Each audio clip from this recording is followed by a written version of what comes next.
Langit dan bumi menjadi saksi bisu akan sebuah kisah penciptaan yang agung, manusia pertama yang mulia, yang diciptakan dengan kasih dan kebijaksanaan Allah Subhanahu wa Ta'ala. Nabi Adam alaihissalam diberikan amanah sebagai nabi pertama yang dipilih oleh Allah untuk menyampaikan tauhid dan menjadi pemimpin pertama di bumi. Allah Subhanahu wa Ta'ala memberitahukan kepada para malaikat tentang keinginannya untuk menciptakan Nabi Adam alaihissalam dan keturunannya. Para malaikat bertanya untuk mencari tahu hikmah di balik penciptaan Adam dan keturunannya, bukan untuk membantah, menghina, atau dengki terhadap keturunan Adam seperti yang dipahami oleh sebagian mufasir. Mereka berkata, apakah engkau hendak menjadikan orang yang merusak dan menumpahkan darah di sana? Menurut salah satu pendapat, kerusakan dan pertumpahan darah sudah pernah terjadi sebelum Nabi Adam alaihissalam diciptakan, dan hal itu dilakukan oleh para jin dan sekelompok jin lainnya. Jin sudah ada 2000 tahun sebelum Adam alaihissalam diciptakan, dan mereka saling menumpahkan darah. Kemudian Allah Subhanahu wa Ta'ala mengirim sepasukan malaikat untuk menghalau mereka ke semenanjung lautan. Menurut pendapat lain, para malaikat mengatakan demikian karena mereka tahu bahwa makhluk-makhluk yang diciptakan dari unsur bumi biasanya berwatak demikian. Lalu Allah Subhanahu wa Ta'ala menjawab pertanyaan para malaikat, "Aku mengetahui apa yang tidak kalian ketahui." Artinya, Allah mengetahui maslahat besar di balik penciptaan manusia yang tidak mereka ketahui. Di antaranya akan muncul para nabi, rasul, orang-orang syidikin, dan syuhada dari keturunan Nabi Adam alaihissalam. Allah Subhanahu wa Ta'ala telah menciptakan Nabi Adam alaihissalam berdasarkan bentuknya. Nabi Adam alaihissalam diciptakan dari tanah yang diambil dari berbagai hamparan bumi. Warna-warni tanah yang tersebar di seluruh bumi ini menjadi sebab keturunan Nabi Adam alaihissalam lahir dengan beragam warna kulit hingga saat ini. Variasi tersebut mencerminkan kebesaran Allah Subhanahu wa Ta'ala dalam menciptakan keanekaragaman manusia. Tingginya 60 hasta atau sekitar 27,43 meter, yang sering dibulatkan menjadi 30 meter. Hal ini selaras dengan penelitian yang dimuat dalam jurnal Madaha Yisrael Be'Anglit Variet, yang menyatakan bahwa tinggi rata-rata manusia zaman dahulu 90 kaki atau sekitar 7,43 meter, seperti yang dijelaskan dalam hadis. Allah Subhanahu wa Ta'ala telah menciptakan Nabi Adam alaihissalam berdasarkan bentuknya dengan tinggi 60 hasta. Kemudian Allah Subhanahu wa Ta'ala berfirman, "Pergilah dan berilah salam kepada para malaikat, dan dengarkanlah apa yang mereka katakan kepadamu. Itulah kehormatan bagimu dan keturunanmu." Ukuran tubuh manusia terus-terus menyusut secara bertahap hingga sekarang. Tentunya Allah Subhanahu wa Ta'ala memiliki hikmah terbaik terkait penyusutan tubuh manusia, karena rencananya selalu yang terbaik. Meski manusia saat ini tidak memiliki postur tubuh setinggi Nabi Adam alaihissalam, Rasulullah Shallallahu Alaihi Wasallam menyampaikan kabar bahwa penghuni surga nantinya akan memiliki postur tubuh yang serupa dengan nenek moyang mereka, yaitu Nabi Adam alaihissalam. Tubuh penghuni surga akan kembali ke bentuk awal penciptaan manusia. Seperti yang disabdakan Rasulullah Shallallahu Alaihi Wasallam, sesungguhnya tinggi badan para penghuni surga ketika mereka memasuki surga adalah 60 hasta, seperti pohon kurma yang tinggi. Mereka makan buah-buah pohon di surga sambil berdiri.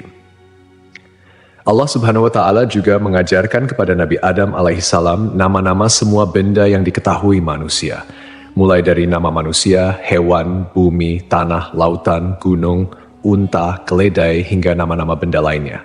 Allah Subhanahu wa Ta'ala juga mengajarkan nama lembaran, takdir, dan lainnya. Allah Subhanahu wa Ta'ala mengajarkan nama-nama benda dan sifat-sifatnya, mulai dari benda-benda besar hingga kecil. Allah Subhanahu wa Ta'ala berfirman dalam surah Syad, "Ingatlah ketika Rabbmu berfirman kepada para malaikat, sesungguhnya aku akan menciptakan manusia dari tanah.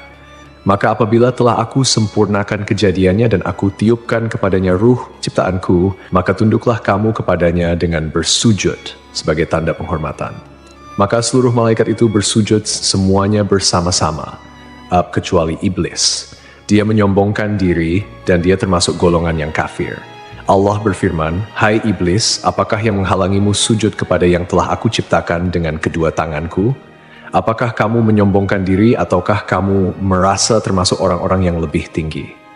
Iblis berkata, "Aku lebih baik daripadanya, karena engkau ciptakan aku dari api, sedangkan dia engkau ciptakan dari tanah."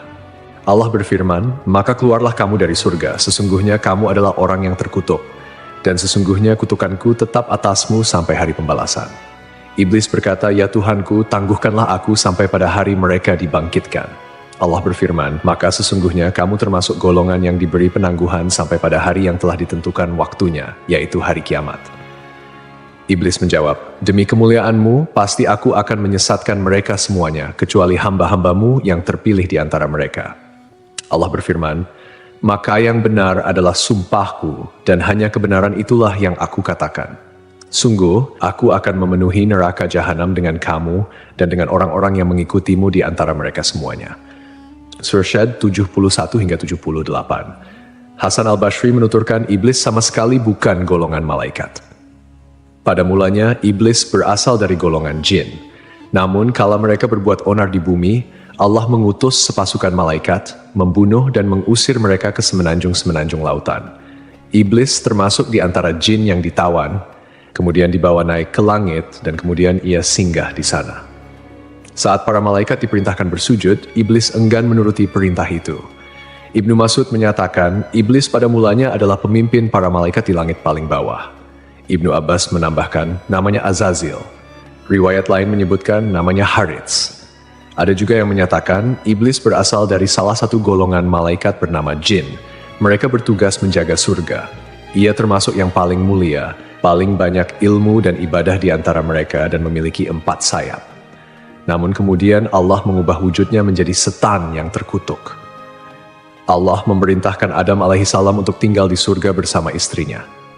Allah berfirman, "Dan kami berfirman, wahai Adam, tinggallah engkau dan istrimu di dalam surga dan makanlah dengan nikmat berbagai makanan yang ada di sana sesukamu. Tetapi janganlah kamu dekati pohon ini, nanti kamu termasuk orang-orang yang zalim." Al-Baqarah 35. Iblis dikeluarkan dari surga dan Adam ditempatkan di surga. Adam berjalan di sana seorang diri tanpa seorang istri mendampingi agar bisa merasa senang. Adam lalu terlelap sesaat. Setelah bangun, ternyata ada seorang wanita duduk di dekat kepalanya. Ia diciptakan Allah dari tulang rusuk Adam. Adam bertanya, "Kamu siapa?" "Aku seorang wanita," jawab Hawa. "Kenapa kau diciptakan?" tanya Adam. "Agar kau merasa senang padaku," jawabnya. Para malaikat kemudian bertanya kepada Adam karena mereka tahu luasnya ilmu Adam. "Siapa namanya, wahai Adam?" Nabi Adam menjawab, "Namanya Hawa." "Kenapa disebut Hawa?" tanya para malaikat. "Karena ia diciptakan dari benda hidup," jawab Adam. Hawa diciptakan dari tulang rusuk sebelah kiri yang paling pendek saat ia tidur. Kemudian tulang tersebut diganti dengan daging. Setelah Hawa diciptakan dan hidup bersama Adam di surga, di dalam surga tersebut, Adam dan Hawa memperoleh bimbingan, tuntunan, perintah, dan larangan dari Allah, sebagaimana yang diberikan kepada umat manusia di dunia. Allah mengizinkan keduanya menikmati segala jenis makanan yang ada di surga, kecuali buah dari pohon terlarang. Para mufasir memiliki beragam pendapat terkait pohon dan buah terlarang ini. Sebagian ulama berpendapat yang dimaksud adalah pohon anggur. Orang-orang Yahudi mengatakan pohon yang dimaksud adalah gandum. Biji-bijian gandum ini lebih lembut dari keju dan lebih manis dari madu. Sebagian ulama lain mengatakan bahwa buah tersebut adalah kurma. Sementara Abu Aliyah menyatakan, siapapun yang memakan buah pohon tersebut pasti mengeluarkan hadas, dan di surga tidak patut ada hadas. Perbedaan pendapat ini intinya hampir sama. Allah sengaja tidak menyebut buah apa persisnya. Andai ada maslahat di balik penyebutan nama buah yang dimaksud, tentu sudah Allah sebutkan, sama seperti hal-hal lain yang tidak disebutkan namanya dalam Al-Quran. Lalu iblis berusaha mengeluarkan Adam alaihissalam karena iri dengan kemuliaan yang diberikan oleh Allah kepadanya. Tipu daya berupa bujukan dan rayuan dilakukan oleh iblis agar dapat mengeluarkan keduanya dari surga. Iblis membisikkan pikiran jahat dan berkata kepada Adam, "Wahai Adam, maukah aku tunjukkan kepadamu pohon keabadian dan kerajaan yang tidak akan binasa? Rabbmu hanya melarang kamu berdua mendekati pohon ini dan melarang kalian berdua memakan buah ini, tidak lain agar kalian berdua tidak menjadi malaikat atau kekal selamanya di surga." Artinya, jika kalian berdua memakan buah itu, kalian berdua menjadi malaikat atau kekal selamanya di surga. Dan setan bersumpah kepada keduanya, "Sesungguhnya aku ini benar-benar termasuk para penasehat." Setan membujuk mereka dengan tipu daya. Hawa lebih dulu memakan buah pohon tersebut, dan dialah yang menyebabkan Adam memakannya. Andai saja Hawa tidak mengkhianati suaminya, Adam tidak akan memakan buah pohon terlarang tersebut. Ketika mereka mencicipi buah pohon itu, tampaklah oleh mereka auratnya. Saat itu kedua mata Adam dan Hawa terbelalak dan keduanya mengetahui bahwa mereka telanjang. Kemudian keduanya mencari dedaunan buah tin lalu mereka gunakan sebagai untuk menutupi aurat mereka. Rasulullah bersabda, "Sungguh, Allah menciptakan Adam, lelaki berbadan jangkung, berambut lebat, seakan-akan pohon kurma menjulang tinggi. Saat memakan buah pohon, pakaiannya terlepas dan bagian pertama yang terlihat adalah auratnya. Saat melihat auratnya, Adam berlari di surga. Allah memerintahkan dua malaikat untuk mengeluarkan Adam dan Hawa dari dekatnya. Jibril kemudian melepas tiara dari kepala Adam dan Mikail melepas mahkota dari keningnya. Dahan sebuah pohon kemudian mengait hingga Adam mengira hukuman disegerakan untuknya.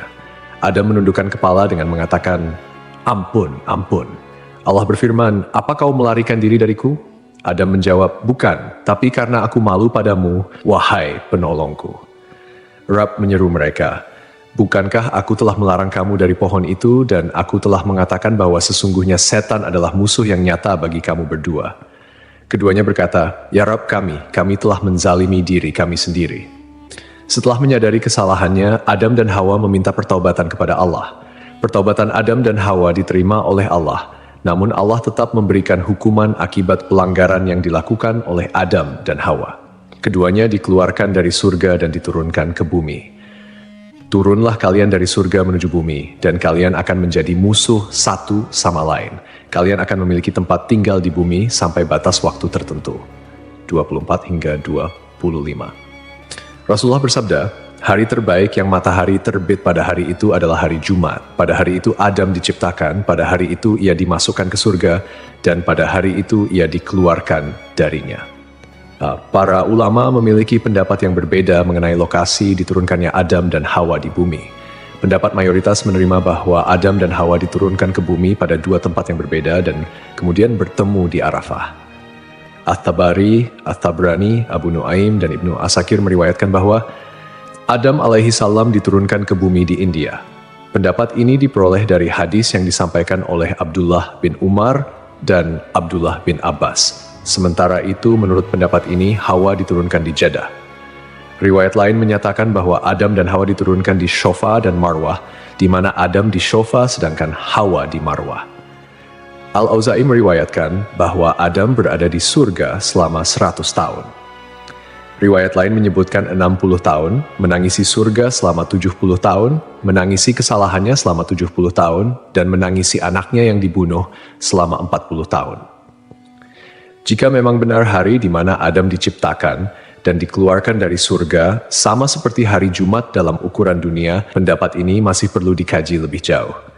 Dan jika Adam dikeluarkan dari surga pada hari yang berbeda dengan hari ia diciptakan, atau kita katakan bahwa ukuran hari tersebut adalah sama seperti 6.000 tahun untuk ukuran hari-hari dunia, seperti yang diriwayatkan dari Ibnu Abbas, Mujahid, Dahak, dan dipilih Ibnu Jarir, berarti Adam berada di surga dalam jangka waktu yang sangat lama.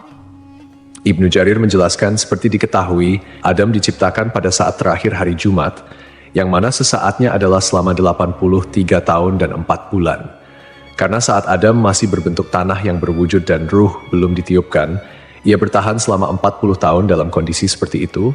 Selanjutnya Adam berada di surga sebelum diturunkan dari sana selama 43 tahun. Wallahu alam.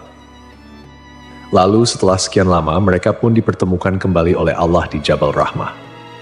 Nabi Adam dan Hawa memulai kehidupan baru sebagai manusia biasa dan kembali menjalani kehidupan berdua sebagai pasangan suami istri. Mereka dikaruniai keturunan. Setiap kali melahirkan, Hawa melahirkan sepasang anak lelaki dan perempuan.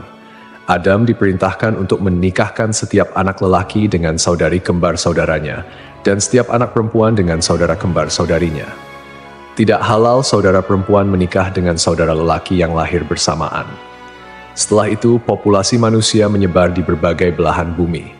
Hawa melahirkan 40 anak dalam 20 kali kehamilan. Allah menurunkan Adam dari surga ke bumi dan mengajarkan segala kerajinan padanya. Allah membekali Adam dengan buah surga. Hanya saja, buah-buahan dunia berubah, sementara buah-buahan surga tidak berubah.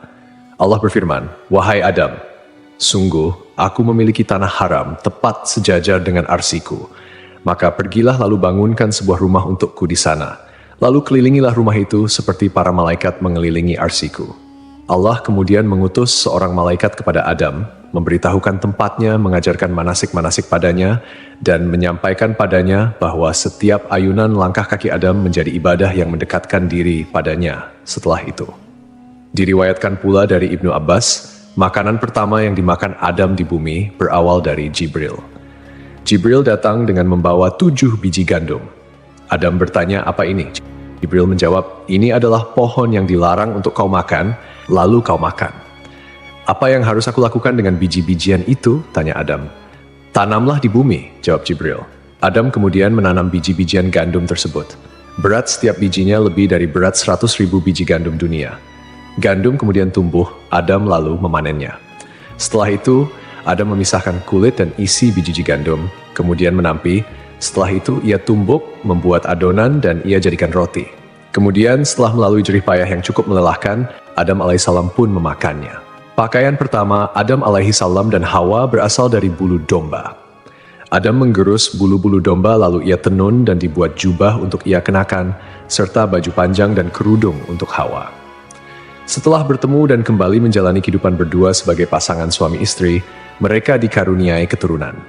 Saat itu, setiap kali Hawa melahirkan, akan selalu lahir anak kembar laki-laki dan perempuan. Kelahiran anak kembar pertama diberi nama Kabil dan Iklima. Kemudian kelahiran anak kembar kedua diberi nama Habil dan Labuda. Ketika anak-anak Nabi Adam alaihissalam dan Hawa tumbuh dewasa, mereka pun memiliki karakter dan sifat yang berbeda. Kabil mempunyai sifat yang keras, sedangkan Habil mempunyai sifat yang lebih lemah lembut dan sabar. Kemudian, anak perempuan Iklima menjadi remaja yang memiliki paras yang cantik, sementara Labuda biasa-biasa saja. Seiring bertambahnya usia, mereka mulai tertarik pada lawan jenis. Hingga Allah menurunkan kepada Nabi Adam alaihissalam dan Hawa bahwa keempat anaknya harus dinikahkan sesuai aturan yang tidak memperbolehkan pernikahan dengan anak kembar. Dengan kata lain, Kabil tidak bisa menikah dengan Iklima, begitupun Habil yang tidak bisa menikahi Labuda. Setelah Nabi Adam alaihissalam menyampaikan aturan pernikahan kepada saudara kembarnya, ternyata Kabil menolak dan mengatakan ingin menikah dengan Iklima yang tidak lain merupakan saudara kembarnya sendiri. Untuk menyelesaikan perselisihan antara anak laki-lakinya, Nabi Adam alaihissalam mengajukan solusi yaitu Kabil dan Habil harus berkurban, lalu kurbannya diterima di sisi Allah, sehingga dialah yang berhak menikah dengan Iklima. Setelah itu, Adam pergi untuk menunaikan ibadah haji ke Mekkah dan menitipkan anak-anaknya kepada langit. Tapi langit enggan menerima permintaannya itu. Adam kemudian menitipkan anak-anaknya kepada bumi dan gunung, namun mereka semua menolak. Kabil justru menerima permintaan ayahnya untuk menjaga saudara-saudaranya. Kabil, seorang petani sombong, menyiapkan seikat gandum dengan kualitas yang jelek. Sedangkan Habil, yang merupakan seorang peternak, menyiapkan seekor kambing gemuk untuk dikorbankan. Kurban keduanya disimpan di tengah lapangan. Tak lama kemudian, Allah menurunkan api dan memakan kurban Habil, sementara kurban milik Kabil dibiarkan. Artinya, Allah menerima kurban Habil dan diperbolehkan menikah dengan Iklima. Suatu malam, Habil tidak kunjung pulang mengembala kambing. Setelah mencari-cari, Kabil bertemu Habil. Kabil berkata pada Habil, "Kurbanmu diterima sementara kurbanku tidak." Habil menyahut, "Sesungguhnya Allah hanya menerima amal dari orang yang bertakwa." Kabil marah saat itu dan memukulkan benda tumpul yang ia bawa hingga Habil meninggal dunia. Allah berfirman, "Dan ceritakanlah Muhammad yang sebenarnya kepada mereka tentang kisah kedua putra Adam ketika keduanya mempersembahkan kurban, maka kurban salah seorang dari mereka berdua, Habil, diterima dan dari yang lain tidak diterima. Dia berkata, 'Sungguh aku pasti membunuhmu.' Dia Habil berkata, 'Sesungguhnya Allah hanya menerima amal dari orang yang bertakwa. Sungguh, jika engkau menggerakkan tanganmu kepadaku untuk membunuhku, aku tidak akan menggerakkan tanganku kepadamu untuk membunuhmu. Aku takut kepada Allah, Rabb seluruh alam. Sesungguhnya aku ingin agar engkau kembali dengan bawa dosa membunuhku dan dosamu sendiri, maka engkau akan menjadi penghuni neraka. Peristiwa itu menjadi pembunuhan pertama di bumi. Karena ketakutan dan bingung, ia tidak tahu bagaimana cara menyembunyikan Habil yang sudah mati. Kabil berusaha membuangnya ke laut, tetapi ombak mendorong tubuh Habil hingga ke tepian. Akhirnya Kabil memohon ampun kepada Allah dan bertaubat atas segala perbuatannya. Sampai akhirnya Kabil melihat seekor burung gagak di atas pohon dan seekor burung gagak mati. Burung gagak yang masih hidup membawa burung gagak yang mati itu ke tanah. Burung gagak tersebut kemudian membuat lubang di tanah dan mendorong gagak yang mati itu ke dalamnya. Kabil akhirnya paham dan meniru cara burung gagak itu. Mengenai lokasi terbunuhnya Habil, menurut keterangan beberapa ulama, berada di kawasan pegunungan Kasyun sebelah utara Damaskus. Terdapat sebuah gua bernama Gua Dam yang dikenal sebagai tempat Kabil membunuh saudaranya, Habil. Reaksi Nabi Adam ketika mengetahui bahwa Habil dibunuh oleh Kabil digambarkan dalam beberapa riwayat, meskipun tidak secara langsung dicatat dalam Al-Quran. Ketika berita kematian Habil sampai kepada Adam, ia merasakan kesedihan yang mendalam dan hancur melihat salah satu anaknya melakukan tindakan yang sangat tragis dan tidak bermoral. Kesedihan ini menjadi ujian baginya sebagai seorang ayah, dan ia berusaha mengajarkan anak-anaknya tentang akibat dari perbuatan buruk serta pentingnya menjaga hubungan baik antar saudara. Nabi Adam mengingat kembali ajaran yang diberikan Allah mengenai persaudaraan dan kebaikan, sehingga ia merasa sangat terpukul oleh tindakan Kabil yang mengakibatkan pembunuhan pertama di bumi. Dalam kesedihannya, Adam berdoa kepada Allah memohon ampunan dan petunjuk atas apa yang telah terjadi. Dia juga berusaha untuk menjelaskan kepada Kabil tentang dampak dari tindakan buruknya, menekankan bahwa Allah hanya menerima amal dari orang yang bertakwa, dan bahwa setiap perbuatan memiliki konsekuensi. Melalui momen duka ini, Adam berusaha mengingatkan anak-anaknya untuk selalu kembali kepada kebaikan dan menjauhi segala bentuk kejahatan, mengajarkan mereka bahwa penyesalan dan tobat adalah jalan menuju pengampunan Allah. Dikisahkan sebelum akhir hayatnya, Nabi Adam alaihissalam meminta putranya untuk membawakan buah dari surga. Adam menginginkan setandan buah anggur surga.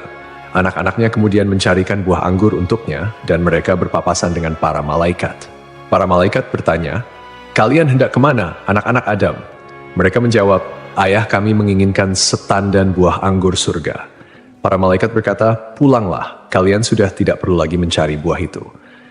Lalu, para malaikat mencabut nyawa Adam, memandikan, memberi kamper, dan mengafani jenazahnya. Jibril menyalatkan jenazahnya dan para malaikat syalat di belakangnya. Setelah itu, mereka mengubur jenazah Adam. Para malaikat selanjutnya berkata, "Inilah syariat kalian dalam mengurus jenazah." Kemudian, sebelum pergi, mereka berpesan agar kematian Adam menjadi pelajaran bagi umat.